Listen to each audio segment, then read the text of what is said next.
Your brain is wired by the relationships you tolerate.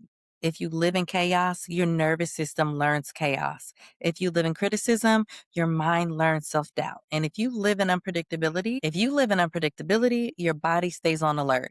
And when peace finally shows up, it can feel unfamiliar, even uncomfortable. And that doesn't mean that peace is wrong. It means that your brain is trained for survival.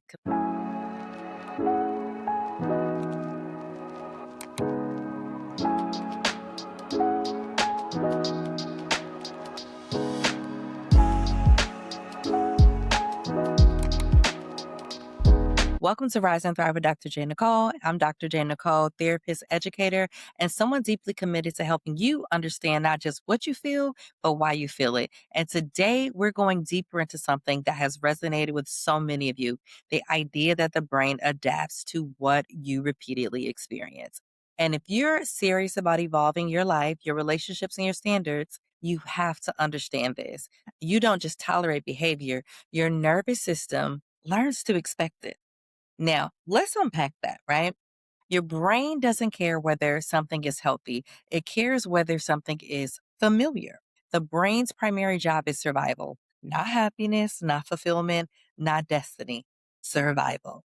And if you grow up in environments where love comes with yelling, care comes with criticism, attention comes with inconsistency, or safety comes with walking on eggshell, your brain learns to adapt. It builds neural pathways around these experiences. It learns this is what connection feels like. This is what normal feels like. This is what I should prepare for. And here's the part that people miss. The brain does not distinguish between this hurts me and this is familiar. Familiar often wins. And that's why people stay in dynamics that exhaust them. Not because they're weak, not because they're stupid, not because they don't know better, but because their nervous system has been conditioned, and conditioning is powerful. So let's talk about chaos. If you're repeatedly exposed to emotional instability, arguments, hot and cold behavior, or even unpredictable moods, your nervous system begins to operate in a heightened state. You can become hyper aware. You can start scanning for tone shifts. You may overanalyze text messages or anticipate disappointment. You prepare for the emotional drops. Your body even releases stress hormones more easily. So your baseline becomes tension. And when tension becomes the baseline, calm can feel suspicious. You meet someone steady, they communicate clearly, they follow through, they don't disappear. And instead of relaxing, you feel restless, right? You think this is boring, there's no spark, or I don't know if I'm attracted to them. But what you might actually be feeling is withdrawal from adrenaline. Chaos stimulates the nervous system, and predictability actually regulates it. And regulation can initially feel flat to someone that's trained for intensity. And as I've said before, intensity is not intimacy. It's simply stimulation. And if you've been living in stimulation, your brain will crave it, even when it costs you your peace. Now, let's talk about criticism. If you spend enough time around someone who minimizes you, questions your judgment, makes subtle jokes at your expense, they invalidate your emotions, or even suggest this one I know everyone's heard. You're too sensitive. Your brain begins to internalize that, right? And the repetition, it builds identity. And if someone repeatedly critiques you, eventually you start critiquing yourself before they even speak or when they're no longer around, right? They become a permanent voice in your head living rent free. And so what you'll do is you'll pre-correct, you over-explain, you might shrink your opinions if you share them at all, right? You apologize for things that don't require an apology. You begin doubting your intuition. And here's what's important. That doesn't mean you're insecure. It means that your brain adapted to reduce conflict. So, right, you learn to be a peacekeeper, and self-doubt can become protective. However, it could also lead to some really unhealthy and toxic patterns. And if you're second guessing yourself first, maybe you won't be blindsided. That is a typical adaptation. But now your internal voice sounds like the environments you once tolerated.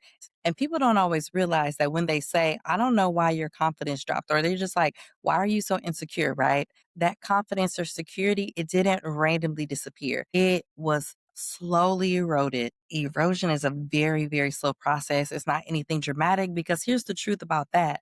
If it was dramatic, you wouldn't stay around, right? So if it was obvious, you'd be out of there like yesterday. So it's not loud, it's very quiet, very subtle, and it's consistent. And it comes through what you tolerate. And this is why boundaries are so important. So if it bumped you, if you felt a little something in your soul, your spirit, something doesn't feel right, speak about it. Just say, hey, I don't like how that made me feel. That was a little rough. You need to handle me with care. You need to share those types of things with people. Otherwise, they think that it's fine. Before we continue today's conversation, I want to share something that has become part of my personal self care routine. I've partnered with Canvas Beauty, a Black woman owned beauty brand built around confidence, community, and intentional self care. Their products are designed to help you take care of your body while feeling good in the skin you're in. And if you've been following Rise and Thrive, you already know caring for yourself is not vanity, it's alignment. And if you want to try Canvas Beauty for yourself, you can use my affiliate link in the show notes and use my code Genie3 for a discount at checkout. Now, let's get back to today's episode, right? If you've ever been in a relationship where plans change last minute, communication is inconsistent, affection was conditional, apologies were rare, and you never quite knew where you stood in the relationship, your nervous system may have learned hypervigilance. So, hypervigilance is when the body stays on alert. You check your cell phone constantly, you might replay conversations, analyze some of those like micro expressions that you've seen them. You prepare for abandonment, you prepare for conflict, and you stay mentally on. And that can be exhausting. Now, what I will say, even though hypervigilance is not a positive experience, you've unintentionally become an expert in human behavior. You know how to scan and analyze the threats before they happen. But we want to get you out of that chronic state, right? And here's the part that's hard to hear. If you tolerate unpredictability long enough, predictability can feel underwhelming and unpredictability can become your norm. And usually, the unpredictability can create spikes. The spikes feel intense. You feel something, and that intensity, it feels meaningful. But meaning and intensity are not the same, and the body might confuse anxiety with attraction. So sometimes those butterflies that you feel, they are not always good, okay? And so you can confuse that with you can confuse that uncertainty with chemistry, and you might interpret relief as love, but relief is not love. Relief is the absence of the threat, it's the absence of that inconsistency. And you've been living in threat. And if you've been living in threat, relief feels powerful, but relief should not be the highest bar. Safety should be the highest bar. This is where sometimes people can get stuck. They finally meet someone emotionally steady and they leave a chaotic situation or they raise their standards. And instead of feeling empowered, they feel unsettled. The quiet, oh man, it can feel so loud. And the stillness might be unfamiliar or strange. And they can start questioning themselves. Why do I feel like this? Like something doesn't feel right, or it even feels weird that there's nothing wrong, or they're looking for something wrong for that other shoe to drop, right? And that's because your nervous system is recalibrating. You were trained to survive turbulence. And now you're asking it to relax and calm water. And that transition takes time. So be kind to yourself, have compassion. And unfortunately, many people sabotage peace because they misinterpret that discomfort. And discomfort doesn't always mean misalignment. Sometimes discomfort is growth. Discomfort means that your body is learning a new baseline. Healing requires you to sit in that recalibration period long enough for peace to feel normal. So let's zoom out a little bit. This isn't just about dating. Your brain is also wired by your friendships, the environments like work, your family dynamics, spiritual communities. And if you tolerate disrespect at work, your brain learns to brace it. And I know a lot of you are living through that right now. If you tolerate gossip and friendship, your brain learns to be on guard. And if you tolerate spiritual manipulation, your brain learns confusion around authority. And you can become accustomed to tension. And tension can seep into your personality. Some people say, I'm just an anxious person. I just worry like a lot. Like that's just who I am.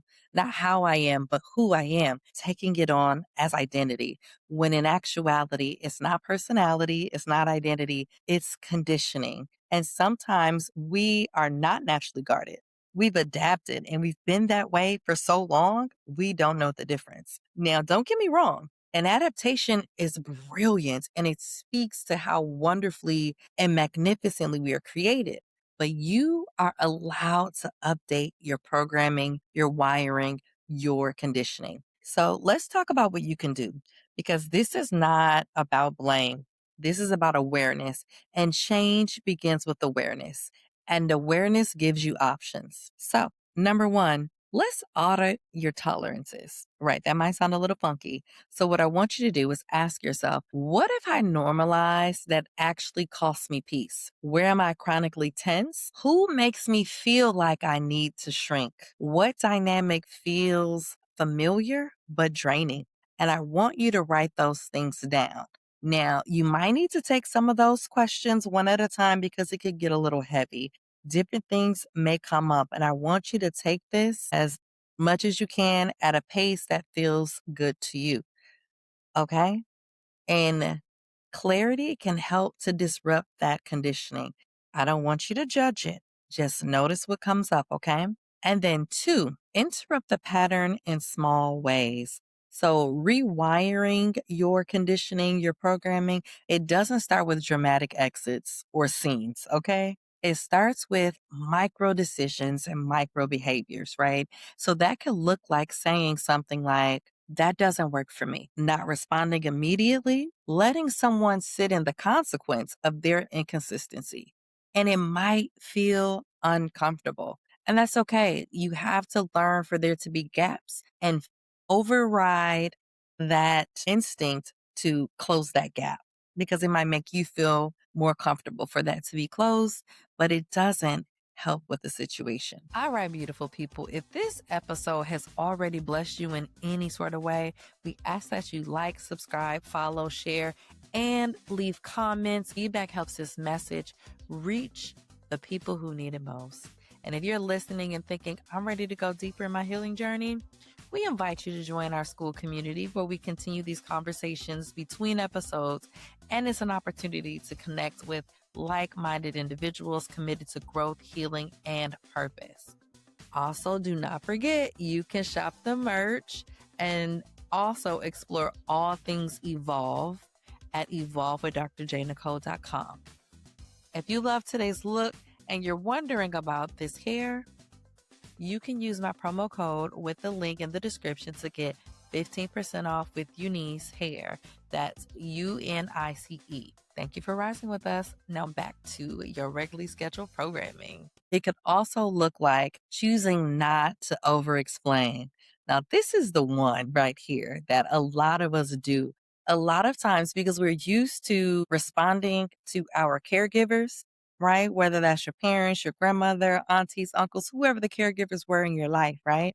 You got to make it make sense. Now, why would you do that, right? How many of us have heard that before? So you want to avoid doing that in your friendships and your relationships, right? Because this is not a parental dynamic. Your brain will build new pathways through repetition. So by starting with those small things, you can start to feel more comfortable and you keep repeating that new behavior and it'll become natural to you. So at first, it will feel unnatural, but just give it some time. Next, point three, we want to strengthen environments that feel calm. So if peace feels boring, then you need to spend some time there anyway. You got to get used to it. So that's being in stable relationships where it's not always drama. You're not having to attend to someone else's emotional needs, right? It also looks like having some consistent mentors, people that you can talk to that can help you see the dynamic better and like to help you navigate it, right? And you also want to engage in those grounded conversations, making sure that yourself and the others involved are prepared and we're not forcing those conversations. And quiet routines, these are great for you. Take that time that you need. You want to build prayer habits that are consistent and steady rather than out of desperation. So we want to get in the habit of talking to God and going to Jesus to intercede for us, not just when we're in crisis, also when we're on the up, okay? And as we're continuing to progress, and your nervous system will learn safety through this exposure. And the more you expose it, the more regulated it becomes, right? So being in those safe and regulated environments definitely help. Four, you gotta separate attraction from activation. When you meet someone new and you feel that strong pull, just pause a little bit and you gotta ask about the connection. Is this connection or activation? Am I calm or am I on edge? Do I feel chosen or am I trying to win? Sometimes, am I being engaged or am I chasing, right? Your body will give you data. You just have to be still and allow yourself the time and space to interpret it. So let me leave you with this. Your brain is wired by what you tolerate, but if it's also rewired by what you practice. You're not broken. You've adapted. You've survived. But survival mode is not meant to be your permanent state of being. And if peace feels unfamiliar right now, that does not mean that you're incapable of it. It means that you're learning a new baseline. So here's the reflection I want to leave you with. What have I been tolerating that is training my nervous system in the wrong direction? Drop one word in the comment. Is that chaos? Is it criticism, inconsistency, silence, disrespect? What is it? I just want you to name it because what you name, you can change. And change starts with awareness. Now, before we go, if today's conversation resonated with you, I want to invite you to stay connected with the Rise and Thrive community. First, make sure you follow or subscribe to the podcast and turn on notifications so that you never miss an episode like this one, where we explore faith, identity, healing, and personal transformation. Then I want to hear from you. Let me know how this blessed you in the comments. Like, share your thoughts. Your voice helps to build community around these types of conversations. And if you'd like to carry the message of Rise and Thrive with you throughout your day, you can explore the Rise and Thrive collection. We have mugs, apparel, and other pieces designed to remind you to walk boldly in your purpose. You can find them at evolvewithdrjnicole.com. And finally, if this episode encouraged you, I want you to share it with someone who might need to hear it today. Because sometimes the right conversation at the right moment can remind someone that their story isn't over, it is evolving. And thank you so much for being a part of the Rise and Thrive community. And until next time, keep rising in faith and thriving in purpose. I'm Dr. J. Nicole, and I'll see you next episode.